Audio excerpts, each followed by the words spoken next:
બેંગલુરુના બેનરઘટ્ટા રાષ્ટ્રીય ઉદ્યાનમાં શુક્રવારે બપોરે એક ભયાનક ઘટના બની છે. અહીં સફારી રાઇડ દરમિયાન એક દીપડાએ 13 વર્ષના બાળક પર હુમલો કર્યો છે, જેના કારણે બાળક ગંભીર રીતે ઘાયલ થયો છે.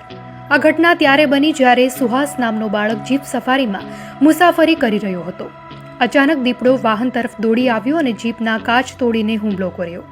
હુમલા દરમિયાન બાળકે પોતાનો હાથ જીપના સાઇડ ગ્લાસ પાસે રાખ્યો હતો, જેના કારણે દીપડાના પંજાથી તેનો હાથ ખરાબ રીતે ઘાયલ થયો હતો.